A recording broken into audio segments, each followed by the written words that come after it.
नमस्कार, जय माँ शारदा। अकाया वैदिक एस्ट्रो में एक बार फिर से आपका स्वागत है।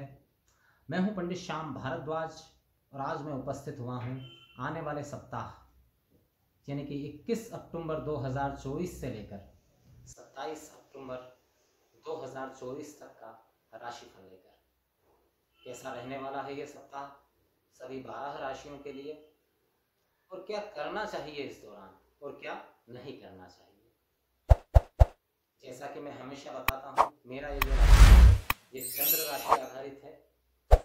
चंद्र राशि आप अपने कुंडली के माध्यम से देख सकते हैं। अगर आपको नहीं पता है तो अपनी जन्म कुंडली खोलिए और उसके अंदर देखिए चंद्रमा किस अंक के साथ लिखे हुए हैं। 1 से 12 में किस अंक के साथ चंद्रमा लिखे हुए हैं वही आपकी जन्म राशि है। साथ ही साथ एक बात आपको बताना चाहूँगा कि अगर आप कोई विशेष ज्योतिष संबंधित जानकारी चाहते हैं वीडियो के माध्यम से, तो आप मेरे कमेंट बॉक्स में आकर के वहाँ मैसेज कर सकते हैं किसी ग्रह विशेष या किसी विशेष जानकारी पर। जानकारी ऐसी होनी चाहिए जो सार्वभौमिक हो, जो सभी के लिए उपयोगी सिद्ध हो। पर्सनल जानकारी के लिए भी आप कमेंट कर सकते हैं, लेकिन उसके लिए आपको मेरे व्हाट्सएप पर मैसेज करना होगा या नंबर पर कॉल करना होगा। लेकिन YouTube के कमेंट बॉक्स में अगर आप कमेंट करते हैं तो वहाँ कोई ऐसी जानकारी के लिए कमेंट करिए जो सार्वभौमिक हो, जो सभी के लिए उपयोगी सिद्ध हो। या आप कोई ऐसी जानकारी चाहते हैं ज्योतिष के संबंध में तो वो भी आप कमेंट बॉक्स में लिखकर बता सकते हैं। बात करें अगर इस सप्ताह के दौरान चंद्रमा वृषभ राशि से चलकर क्रमशः सिंह राशि तक संचरण करेंगे और 12 राशियों पर इसका प्रभाव क्या रहेगा। ग्रह स्थितियों की अगर बात करूं तो गुरुदेव निरंतर वृषभ राशि में संचरण कर रहे हैं। शनिदेव वक्र अवस्था में, माफ कीजिएगा, शनिदेव राहु के नक्षत्र में कुंभ राशि में संचरण कर रहे हैं। शुक्रदेव तुला राशि में रहेंगे। सूर्यदेव तुला राशि में रहेंगे, शुक्रदेव वृश्चिक में, और बुधदेव भी सूर्यदेव के साथ तुला राशि में गोचर करेंगे। राहु और केतु क्रमशः मीन और कन्या राशि में संचरण कर रहे हैं। तो कैसा रहने वाला है ये सप्ताह 12 राशियों के लिए, आइए इस विषय पर चर्चा करते हैं। जय श्री कृष्णा, राधे राधे। कुंडली विश्लेषण एवं कुंडली मिलान के लिए नीचे दिए गए नंबर पर संपर्क करें एवं साप्ताहिक राशि ग्रहों के परिवर्तन का आपकी राशि पर क्या प्रभाव हो सकता है, इसकी जानकारी के लिए अकाया वैदिक एस्ट्रो चैनल को सब्सक्राइब करें और बेल आइकन दबाएं। राधे राधे। सबसे पहले अगर मैं बात करूं मेष राशि वालों की, तो मेष राशि वालों के लिए सप्ताह की शुरुआत जो है भाव के चंद्रमा से होगी, जो कि बहुत अच्छी रहने वाली है। संचित धन में वृद्धि करवाने वाली, वाणी आपकी इस समय पे बहुत अच्छी रहेगी। कुटुंब में आपके प्रेम भाव बना रहेगा, क्योंकि त्योहारों का समय है तो सभी कुटुंब वालों से, मित्रों से मिलना जुलना इस दौरान आपका हो सकता है। गज केसरी योग का निर्माण हो रहा है सप्ताह की शुरुआत में ही, जो कि बहुत ही लाभदायक है मेष राशि वालों के लिए। इसके बाद में जब चंद्रमा आगे गोचर करेंगे और पहुंच जाएंगे मिथुन राशि में, मिथुन राशि में गोचर करते हुए चंद्रमा किसी खुशनुमा या पारिवारिक यात्रा की ओर जाने का संकेत दे रहे हैं। पराक्रम भाव में मौजूद चंद्रमा कहीं ना कहीं पराक्रम को बढ़ाने वाले और सही कार्य को पृथ्वी की तरफ प्रेरित करने वाले रहेंगे। चंद्रमा जब कर्क राशि में पहुंच जाएंगे तो आपको वाहन खरीदना है या प्रॉपर्टी संबंधित कोई डील करना है, उसके लिए बड़ा अच्छा समय ये रहेगा। ये श्रेष्ठ समय है। कार्य क्षेत्र में भी आपके वृद्धि के संकेत यहाँ पर मिल रहे हैं। सप्ताह के अंत में जब चंद्रमा सिंह राशि में पहुंचेंगे तो ये समय थोड़ा सा तनाव देने वाला रहेगा। बिना वजह के आप थोड़ा सा एग्रेसिव रहेंगे, थोड़ा सा गुस्सा आपका बढ़ा हुआ रहेगा।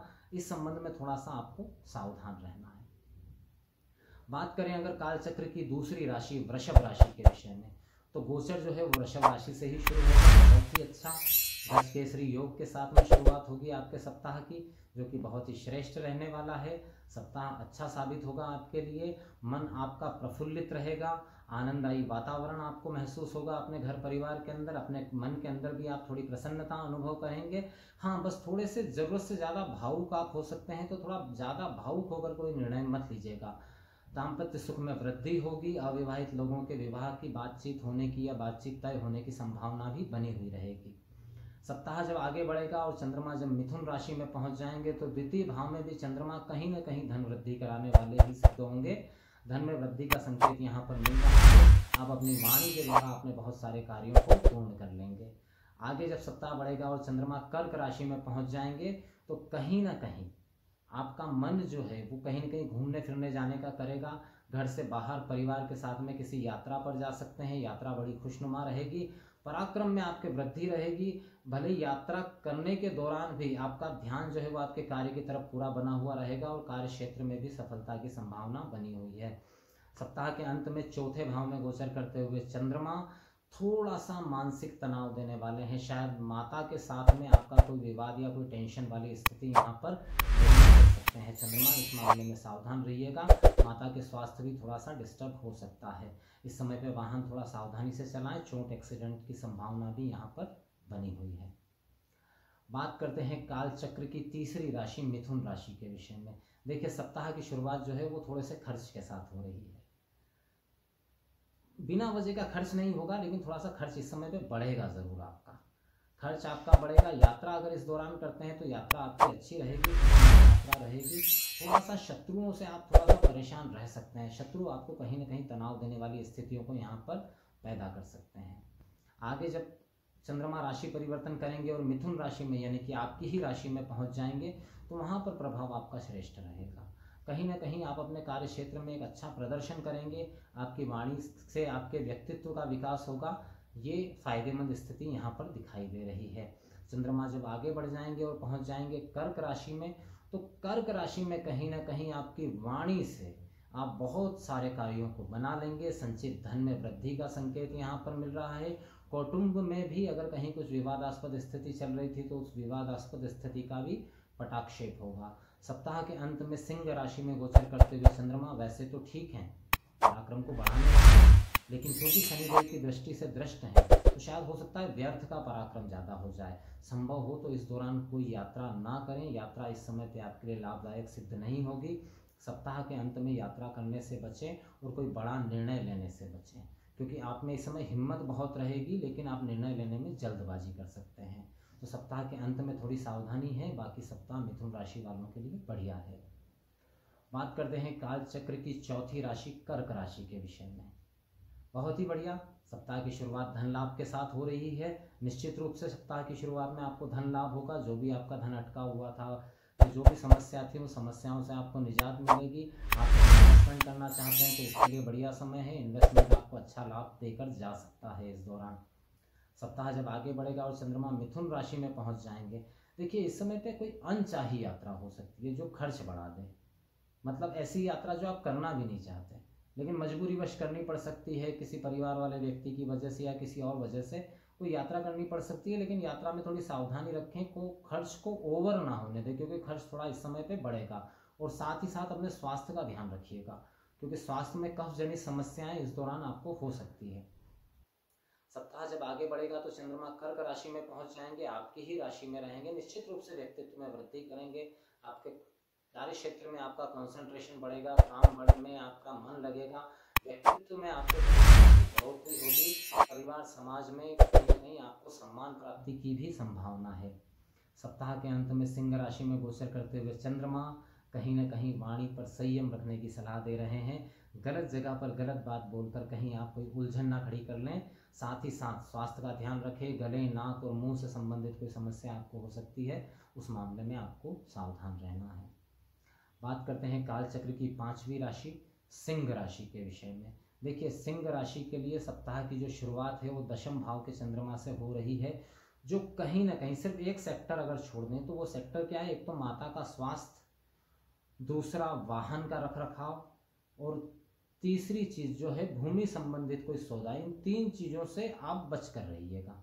बाकी लगभग हर मामले में ये योग अच्छा बना हुआ है। जो भी आपका कार्य क्षेत्र है, कहीं दूर से आपको लाभ प्राप्त होने की संभावना दिखाई दे रही है। शायद कोई दूर का क्लाइंट या दूर का कस्टमर जो है वो आपसे संपर्क करे, जो व्यापारी लोग हैं। नौकरी पेशा लोगों के लिए अच्छा समय है। उच्च अधिकारियों के साथ आपकी बॉन्डिंग बनेगी। भविष्य में इंक्रीमेंट मिलने या प्रमोशन मिलने की संभावना भी इस दौरान आपकी बढ़ती हुई मुझे दिखाई दे रही है। यहाँ से जब चंद्रमा आगे बढ़ेंगे और आपके लाभ भाव में पहुंच जाएंगे तो धन लाभ निश्चित रूप से यहाँ पे करवाने वाले रहेंगे। संतान के साथ में थोड़ा सा आपका कश्मकश या जिसको कहें असमंजस, टेंशन वाली स्थिति को निर्मित करने वाले रहेंगे। उस मामले में थोड़ा सावधान रहिएगा। बाकी धन लाभ के मामले में बहुत ही अच्छा समय। चंद्रमा जब आगे बढ़ेंगे और व्यय भाव में पहुंच जाएंगे तो वो व्यय भाव में चंद्रमा का जो गोचर है वो आपको किसी यात्रा पर ले जा सकता है, जो यात्रा शायद बहुत खर्चीली है। आप जितना बजट बनाएंगे उससे ओवर एक्सपेंसेस शायद आपके हो जाएं। इस दौरान थोड़ा आपको जल से सावधान रहना है। जल से संबंधित समस्याएं इस दौरान आपको हो सकती है, तो किसी ऐसी जगह की यात्रा करने से बचें जहां बारिश ज़्यादा होती है, क्योंकि बारिश का मौसम भी अब आ रहा है। तो किसी पहाड़ी क्षेत्र की यात्रा करने से भी बचें, अन्यथा आप रास्ते में परेशान हो सकते हैं। सप्ताह के अंत में आपकी राशि पर ही गोचर करेंगे चंद्रमा। बाकी सब चीज़ों में तो कोई समस्या नहीं है, लेकिन कहीं ना कहीं दाम्पत्य सुख या जीवन साथी के साथ में थोड़ा सा अंडरस्टैंडिंग प्रॉब्लम यहाँ पर डेवलप होती हुई दिखाई दे रही है, उसमें थोड़ा सा सावधान रहिएगा। बात करते हैं काल चक्र की छठी राशि कन्या राशि के विषय में। अब देखिए, कन्या राशि वालों के लिए तो मैं कहूँगा कि सप्ताह की शुरुआत परम भाग्यशाली सिद्ध होने जा रही है, क्योंकि गज केसरी योग का निर्माण भाग्य भाव के अंदर चंद्र और गुरु की युति, भाग्यवश आपके बहुत सारे काम बन जाएंगे। धन लाभ भी होगा, परिवार में भी उत्सव का माहौल रहेगा। व्यापारी अगर आप हैं तो कार्य क्षेत्र में आपको बड़ी सफलता मिल सकती है। नौकरी पेशा, अगर नौकरी की तलाश में आप हैं, अगर आप बेरोजगार हैं और नौकरी की तलाश में हैं, तो अच्छा जॉब आपको प्राप्त होने की संभावना सप्ताह की शुरुआत में दिखाई दे रही है।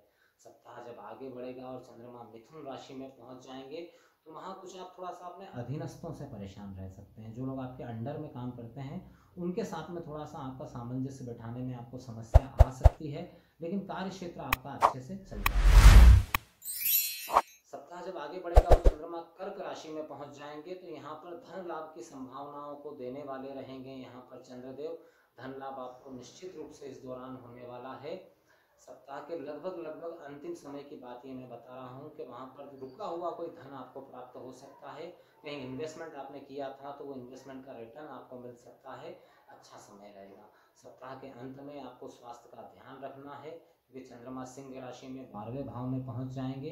तो संभव हो तो कोई भी यात्रा ना करे इस दौरान, क्योंकि यात्रा में परेशानी हो सकती है। बात करते हैं काल चक्र की 7वीं राशि तुला राशि के विषय में। अब तुला राशि के लिए जो है सप्ताह की शुरुआत को मैं बहुत अच्छा नहीं कहूँगा। अच्छा किन के लिए है? साधक लोगों के लिए अच्छा है। जो पूजा पाठ साधना आदि करना चाहते हैं उनके लिए ये श्रेष्ठ समय है, क्योंकि साधना इस समय पे आपका पूजा पाठ में, ध्यान में, साधना में मन बहुत अच्छे से लगेगा। लेकिन बाकी कार्य क्षेत्र में कहीं ना कहीं थोड़ी सी कमजोरी इस दौरान रहेगी। वाणी पर जरा संयम रखिएगा। वाणी से आप कौटुंबिक कलह की संभावना यहाँ पर बनती हुई दिखाई दे रही है। कार्य क्षेत्र में भी थोड़ा सा संयमित व्यवहार आपको रखना पड़ेगा। हो सकता है कोई गुप्त षड्यंत्र आपके खिलाफ कार्य क्षेत्र में चल रहा हो, उससे बचकर रहना है आपको। चंद्रमा जब वहाँ से आगे बढ़ेंगे तो पहुँच जाएंगे मिथुन राशि में। मिथुन राशि में भाग्य का सहयोग आपको कहीं न कहीं दिलवाने वाले रहेंगे। कार्य क्षेत्र में जो भी समस्याएं आ रही थी उनका समाधान यहाँ पर होता हुआ दिखाई दे रहा है। विद्यार्थियों का मन पढ़ाई लिखाई में अच्छे से लगेगा। प्रेमियों के लिए भी अच्छा समय है। कहीं न कहीं प्रेमी के साथ में किसी यात्रा पर या मिलने जुलने का कोई प्रोग्राम आप बना सकते हैं। सप्ताह जब आगे बढ़ेगा और चंद्रमा दशम भाव में होंगे तो कर्क राशि में मौजूद चंद्रमा उन लोगों के लिए जो मीडिया के फील्ड से जुड़े हुए हैं, जो किसी ऐसे काम से जुड़े हुए हैं जैसे सोशल मीडिया वगैरह से संबंधित कोई काम करते हैं, उनके लिए परम लाभदायक सिद्ध होने जा रहा है। राजनीति के क्षेत्र से अगर आप जुड़े हुए हैं और इस दौरान अगर कोई चुनाव है या कोई रिजल्ट आना है तो निश्चित रूप से आपकी विजय संभव है। सप्ताह के अंत में सिंह राशि में पहुंचे हुए चंद्रमा मानसिक रूप से आपको बहुत ज़्यादा परेशान रखेंगे, लेकिन धन लाभ अवश्य ही देकर जाएंगे। बात करते हैं काल चक्र की 8वीं राशि वृश्चिक राशि के विषय में। देखिए, वृश्चिक राशि वालों के लिए सप्ताह की शुरुआत जो है वो एक तो पार्टनरशिप में कारोबार करने वालों को बड़ा धन लाभ देने वाली हो सकती है, और साथ ही साथ दाम्पत्य सुख में अगर कहीं कुछ समस्या चल रही थी तो समस्या का समाधान होगा, दाम्पत्य सुख में वृद्धि होगी। स्वास्थ्य का आपको जरूर यहाँ पर थोड़ा सा ध्यान रखना है। बाकी लगभग सप्ताह की शुरुआत आपके लिए बहुत ही अच्छी रहने वाली है। धन लाभ की संभावनाओं को देने वाली है। भाग्य का भी सहयोग आपको मिलता रहेगा। जीवन साथी के सहयोग से आपके बहुत सारे काम बन जाएंगे। आगे बढ़ेगा और चंद्रमा मिथुन राशि में पहुंच जाएंगे तो यहाँ आपको सावधान हो जाना है स्वास्थ्य के मामले में। स्वास्थ्य के मामले में बहुत दिक्कत होगी। भाग्य भी थोड़ा सा कमज़ोर बना हुआ इस समय पे रहेगा, तो कोई भी रिस्की काम इस समय पे मत करिएगा। बिना सोचे विचारे कोई काम मत करिएगा, अन्यथा समस्या हो सकती है। सप्ताह जब आगे बढ़ेगा और चंद्रमा कर्क राशि में पहुंच जाएंगे तो भाग्य का यहाँ पूर्ण सहयोग आपको प्राप्त होगा। तो जैसा मैंने कहा, सप्ताह के पिछले कुछ दिनों में जो काम आप पेंडिंग रखें वो काम इस दौरान आप कर सकते हैं, क्योंकि इस दौरान आपके काम आसानी से बन जाएंगे। इस दौरान आप किसी यात्रा पर भी जा सकते हैं। विदेश जाने के इच्छुक जो लोग हैं वो इसके लिए अप्लाई कर सकते हैं, प्रयास कर सकते हैं, सफलता की पूरी संभावना है। सप्ताह के अंत में कहीं न कहीं आपको ऐसा आभास करवाने वाले होंगे कि जो लोग आपके साथ में कार्य कर रहे हैं वो कहीं न कहीं आपका कुछ नुकसान ना कर दें। आपकी पीठ पीछे हो सकता है कोई षड्यंत्र चल रहा हो, तो षड्यंत्र के मामले में आपको सावधान रहना है। अगर आप सरकारी नौकरी में हैं तो उच्च अधिकारी इस समय पे आपसे नाराज रह सकते हैं। उस बात का आप थोड़ा सा संयम के साथ सप्ताह के अंत समय को निकालिएगा। बात करते हैं काल चक्र की 9वीं राशि धनु राशि के विषय में। अब धनु राशि के लिए सप्ताह की शुरुआत जो है गज केसरी योग तो बन रहा है, लेकिन किस भाव में बन रहा है? छठे भाव में बन रहा है। अब छठे भाव में गज केसरी योग इतना लाभदायक नहीं होता। सबसे पहले तो आपका स्वास्थ्य का ध्यान रखना है। पेट, लीवर, किडनी आदि से संबंधित कोई समस्या ना हो, इसका ध्यान रखिएगा। जरूर आप भागी रहेंगे। शत्रुओं से लाभ प्राप्त कर सकते हैं इस दौरान, अगर आपने सही नीति अपनाई तो। सप्ताह जब आगे बढ़ेगा और चंद्रमा मिथुन राशि में पहुंच जाएंगे तो जीवन साथी के साथ विवाद की संभावनाओं को देने वाले यहाँ पर दिखाई दे रहे हैं। चंद्रमा कहीं न कहीं थोड़ा सा वैमनस्य या लड़ाई झगड़ा घर परिवार के अंदर हो सकता है। पार्टनरशिप में अगर आपका कारोबार है तो पार्टनरशिप में भी विवाद की संभावना यहाँ बनती हुई दिखाई दे रही है। अगर आप अविवाहित हैं और विवाह संबंधित कोई बातचीत चल रही है तो उसमें कोई रोड़ा, कोई अटकाव आने की संभावना यहाँ पर दिखाई दे रही है। सप्ताह के अंत में चंद्रमा जब कर्क राशि में पहुंच जाएंगे तो अष्टम भावस्थ चंद्रमा जो है कहीं न कहीं आपको ध्यान करने की ओर प्रेरित करेंगे, आध्यात्मिकता की ओर प्रेरित करेंगे। लेकिन स्वास्थ्य का आपको यहाँ पर विशेष रूप से ध्यान रखना है। कोई लंबी दूरी की यात्रा इस दौरान ना करें, वरना यात्रा में चोट चपेट, एक्सीडेंट या चोरी की संभावना दिखाई दे रही है। कब्ज जनित समस्याओं से थोड़ा सावधान रहें। सप्ताह के अंत में भाग्य भाव में चंद्रमा जरूर गोचर करेंगे, लेकिन शनि की दृष्टि से दृष्ट ये चंद्रमा कार्य आपके बनेंगे, लेकिन थोड़ा अटक कर बनेंगे, जो कि थोड़ी आपके अंदर खींच या चिड़चिड़ाहट पैदा कर सकते हैं। इस समय आपका स्वभाव जो है, आपका नेचर, उससे सब लोग परेशान हो सकते हैं, तो थोड़ा सा अपने स्वभाव पर नियंत्रण रखें सप्ताह के अंत में। बात करते हैं काल चक्र की 10वीं राशि मकर राशि के विषय में। मकर राशि के लिए सप्ताह की शुरुआत बहुत ही अच्छी होने जा रही है। गज केसरी योग का निर्माण हो रहा है, और कहाँ हो रहा है? तो पंचम भाव के अंदर। विद्यार्थियों के लिए बहुत अच्छा समय है। अगर इस समय पर कोई कॉम्पिटिटिव एग्जाम की तैयारी कर रहे हैं विद्यार्थी तो उन्हें सफलता मिलने की संभावना यहाँ पर बनती हुई दिखाई दे रही है। गर्भवती महिलाओं को थोड़ा सा सावधान रहना है, उन्हें स्वास्थ्य संबंधी हो सकती है।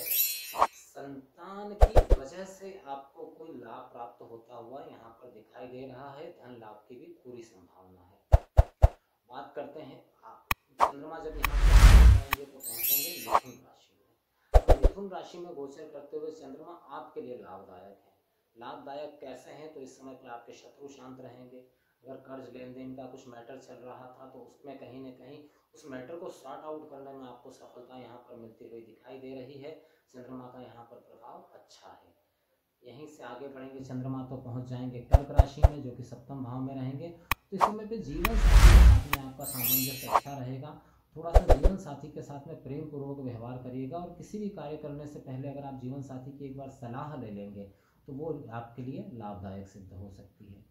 सप्ताह के अंत में सिंह राशि में गोचर करते हुए चंद्रमा स्वास्थ्य को का ध्यान रखने का संकेत दे रहे हैं। हालांकि इस दौरान कुछ आकस्मिक लाभ, धन लाभ की संभावनाओं को भी देने वाले हैं, लेकिन तो भी आपको स्वास्थ्य का बहुत ध्यान रखना है और सावधानी रखनी है।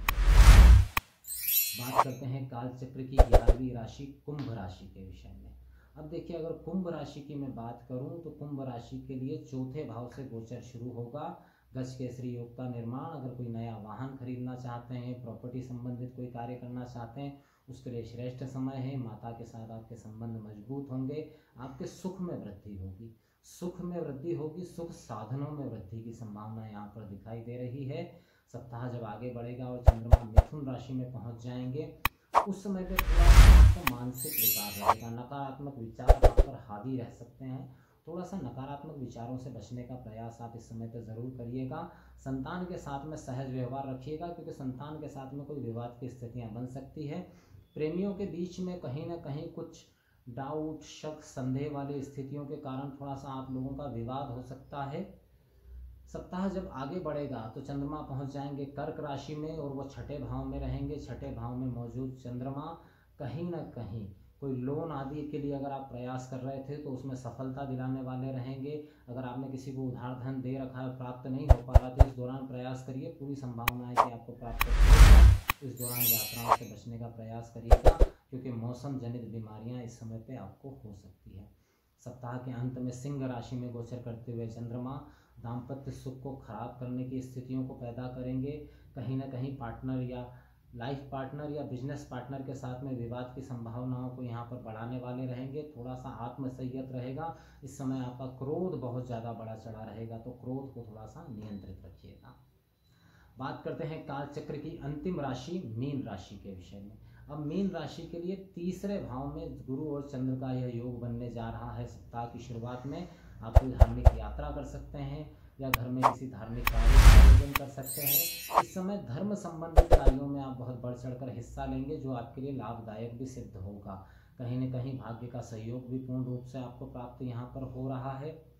सप्ताह जब आगे बढ़ेगा और चंद्रमा मिथुन राशि में पहुंच जाएंगे तो माता के स्वास्थ्य में अचानक कोई समस्या आ सकती है या माता के साथ में कोई विवाद हो सकता है। उस विवाद से बचने का प्रयास करिएगा, अन्यथा घर का माहौल जो है वो थोड़ा तनावपूर्ण हो जाएगा। सप्ताह जब आगे बढ़ेगा और चंद्रमा कर्क राशि में पहुंच जाएंगे तो संतान से संबंधित चिंता आपको सता सकती है। जो लोग विद्यार्थी हैं, विद्यार्थियों के मन में थोड़ा सा भटकाव होगा, शायद कहीं ना कहीं वो अति भावुकता का शिकार हो सकते हैं। इस मामले में आपको बच के रहना है। प्रेमियों के लिए अच्छा समय है। प्रेमियों के अगर साथ में समय बिताते हैं तो एक खुशनुमा समय प्रेमी आपस में बिता सकते हैं। सप्ताह के अंत में सिंह राशि में गोचर करते हुए चंद्रमा कहीं न कहीं शत्रुओं को शांत रखेंगे, लेकिन कुछ लोग आपके साथ अंतर विरोध भी इस समय पे पाल सकते हैं। तो ये था 12 राशियों पर चंद्रमा के गोचर का प्रभाव, साप्ताहिक राशिफल 21 अक्टूबर 2024 से लेके 27 अक्टूबर 2024 तक का। अभी अपने शब्दों को यहीं विराम देता हूँ, फिर उपस्थित होता हूँ एक नए विषय के साथ। जय माता।